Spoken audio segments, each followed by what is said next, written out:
수의사 삼선이 아버지입니다. 지금 방금 자전거 타고 씻고 나왔는데 삼선이가 갑자기 설사를 막 엄청 했어요. 근데 설사 하면은 어떤 설사를 했을까요? 설사가 저희 종류가 많은데 병원에서 보호자분들이랑 만나다 보면은 얘가 설사를 했어요 이렇게 말씀하시는데, 설사 물론 설사했다는 것 사실 자체가 중요하긴 하겠지만 설사가 어떤 식으로 했는지, 아이의 변이 얼마나 안 좋은지 그런 것도 체크를 하는 게 중요하거든요. 그래서 지금 머리 말리고 와가지고 설사에 대해서 한번 같이 알아볼게요.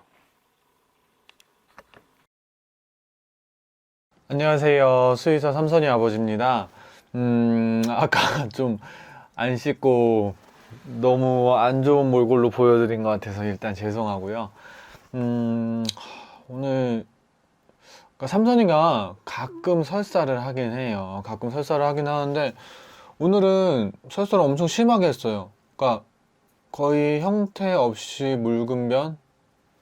그래서 오늘은 강아지들 설사했을 때 설사의 원인, 그리고 설사의 종류, 그리고 예방법, 치료까지는 사실 애매한 것 같아요. 그러니까 아이 상황에 따라서 제가 정확히 보는 게 아니라서. 근데 이렇게 설사에 관련해서 총정리 좀 전체적으로 다 말씀을 드릴게요. 일단 강아지들 설사하는 원인은 똑같다고 보시면 돼요. 사람이랑 똑같은데, 강아지가, 그러니까 일단 설사라는 거는 형태가 없고 묽은 변이라는 게 정의예요. 물기가 있는 변. 요게 정의인데, 그렇다면은 설사가 뭐가 설사일까요? 그러면 어떤 게 정상 변일까요? 도대체. 그래서 지금 처음부터 보여드리려고 하는 거는, 제가 병원에 있다 보니까 시청자분이랑 보호자분들이 만약에 아이가 설사를 해서 병원에 가셨을 때 적어도 이 사진, 이 표를 보여주시면서 변의 상태에 따라서 좀 보여주시면 좋을 것 같아서 준비를 해봤어요. 이거는 이런 식으로 돼 있는 건데요. 이건 제가 또 여기다 이렇게 띄울 거예요. 그래서 변의 1단계부터 7단계로 나뉘는데, 1단계는 정말 딱딱하고 염소똥처럼 이렇게 동글동글하게 이렇게 끊어져서 나오는 거. 왜? 몰라? 2단계 같은 경우에는 형태도 있고 견고한데, 요거는 3단계랑 특징을 뭐라고 하냐면은 이렇게 바닥에서 들었을 때 깔끔하게 보통 보호자분들 오셔가지고 말하시는 거 중에 진짜 웃긴 게, 원래 맛동산처럼 변을 보는 애인데 오늘은 좀 그래요 하면서 하는데, 거의 대부분이 맛동산이라고 했던 게 요 2단계였고요. 그 다음에 3단계 같은 경우에는 형태도 있어요. 형태도 있는데 겉에서 보면은 물기가 아주 촉촉하게 있는 게 3단계고, 그 다음에 보통 이제 4단계부터 이제 설사라고 보호자분들이 얘기하는 것 중에 하나긴 한데, 4단계는 더 촉촉해요. 정말 물기 많고 들었을 때 바닥에 이제 좀 지저분하게 남는 경우, 그거를 4단계라고 말하고, 그 다음에 점점 이제 물기 많아지면서 형태를 잃어요. 특히 6단계 때는 형태를 많이 잃어요. 많이 잃어가지고 거의 이제 좀 퍼지는 형태. 근데 아직 이제 점도가 있어가지고 살짝 이렇게 형태를 유지는 하고 있어요. 뭐라고 해야 돼? 여기 사진에서 보시면 좀 제가 말씀하는 걸 알 거예요. 그 다음에 7단계 같은 경우 아예 물이에요. 완전 물이어서 형태도 없고 물기도 엄청 많고, 그런 경우고, 병원에 가셨을 때 우리 애가 설사를 해요 이거보다는 이 사진을 보여주셔도 좋고요. 얘가 원래 이렇게 봤던 애인데 지금 이렇게 보고요, 요거를 말해 주셔야 돼요. 왜냐면 예를 들어 원래 3단계를 보던 친구인데 2단계나 1단계를 바랄 순 없어요. 그죠? 그래서 정상적인 상태일 때 3단계를 보던 친구인데 지금 7단계로 보고 있다. 그러면 우리의 목표는 4단계나 3단계로 가는 거예요. 왜냐면 어차피 내가 약물을 쓰거나 그랬을 때 그리고 약 먹이고 스트레스가 이렇게 심리적으로 왔을 때 그때 자체가 변이 물러질 수가 있어요. 그래서 약물로 올려놓고 한 다음에 정상적 어느 정도 정상이 됐을 때 그때 약 끊고 원래 정상 생활을 하다 보면 본래의 변으로 돌아가죠. 그렇다고 정말 정상 생활을 하고 괜찮았던 친구가 변이 3단계였는데 갑자기 뭐 1단계, 2단계 이렇게 그러니까 좋아진다기보다는 그렇게 갈 이유가 없죠. 예. 원래 얘는 정상적으로 살았을 때 이렇게 변을 봤던 친구니까. 그래서 지금 요 차트에 대해서 강아지 똥 차트 FSC라고 해요. 예. Fecal Scoring 차트 해가지고 강아지 변 차트인데 요거 참고하시면 좀 좋을 것 같아요. 그래서 제가 올려놓을게요. 일로 와. 아이고.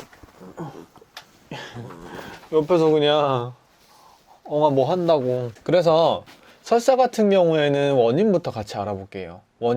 설사 원인은 뭐냐면 얘는 크게 쉽게 생각하면 수분의 흡수랑 분비에서 문제가 생긴 거예요. 그러니까 내가 정상적으로 수분을 흡수를 해야 되고 그 다음에 어느 정도는 분비를 해야 되는데 흡수를 너무 못해서 물기가 많이 있는 경우, 그리고 분비를 내 몸에서 너무 많이 해버려 가지고 그러니까 수분이 빠지는 거죠, 내 몸에서. 그러니까 그런 경우에 의해서 이제 설사의 원인이 생길 수 있어요. 간단하죠. 근데 이 수분 흡수가 왜 떨어지고 분비는 왜 늘었는지 그거에 대한 원인이 또 중요해요.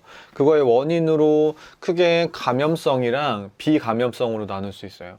감염성 같은 경우에는 흔히 아는 세균, 기생충, 바이러스 이렇게 세 가지가 크게 있을 수 있고, 그 다음에 비감염성 같은 경우에가 훨씬 더 많아요. 비감염성으로는 예를 들어서 그 시기의 변화는 뭐냐면, 예를 들어서 내가 사료를 바꿨어요. 이거 뭐 봤는데 좋아가지고 바꿨어요. 바꿨는데 그 다음날부터 설사를 하는 거예요. 그래서 보호자분이 이 사료 한번 봐주세요. 지금 새로 바뀌어 좋다고 해서 먹였는데 이거 먹으니까 설사해요. 이렇게 하시는데, 물론 설사래. 그 사료가 안 좋다기보다는 물론 안 좋을 수도 있어요. 안 좋은 거에 대한 반응일 수도 있는데 이게 갑작스런 시기 변화로 인해 가지고 설사는 할 수 있어요. 제가 보호자분들한테 말씀드리는 거는 꼭 사료를 바꾸실 때 좀 오랜 기간을 두셔야 돼요. 그래서 사료 바꾸실 거면 미리 바꾸실 사료를 사 오셔가지고 비율을 맞춰서 바꿔주셔야 돼요. 예를 들어서 원래 사료를 100으로 먹고 있었다. 그리고 지금 새로 바꾸려는 사료가 0이다. 근데 한 며칠 동안은 예를 들어 한 3, 4일? 3, 4일 정도 동안은 75, 25. 그 다음에 50, 50. 25, 75. 0, 100. 이런 식으로 천천히 바꿔주셔야 돼요. 그러니까 그렇게 보시면 돼요.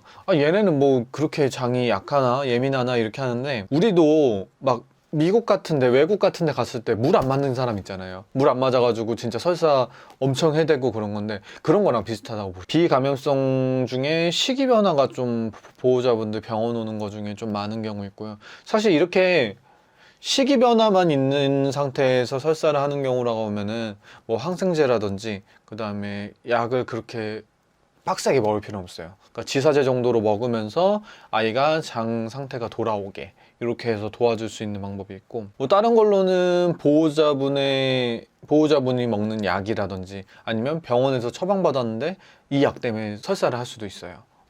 그 약 뭐 정말 종류가 여러 가지라서, 그래서 저는 병원에 오신 분들한테 말씀을 드려요. 이 약은 설사를 할 수도 있고요, 구토를 할 수도 있어요. 그렇다고 구토를 했다고 해서 이 약을 계속 먹이시면 안 돼요. 그러니까 이 약에 의해서 그럴 수 있는 건데, 얘를 지금 딴 질병을 낫게 하겠다고 해가지고 이 약을 계속 먹이시면 오히려 위장관계 쪽이 망가질 수가 있어요. 그 약 먹이실 때도 그거는 챙기셔야 되고요. 그 다음에 다른 걸로는 장 중첩이라든지 장 쪽에 질병이 있는 경우, 그 다음에 또 뭐 신부전도 그렇고요. 신장, 콩팥. 그 다음에 간 같은 경우에 안 좋은 경우, 췌장염인 경우, 이런 경우에도 설사를 할 수 있습니다. 그래서 아이들이 만약에 이렇게 나뉘는 것 같아요.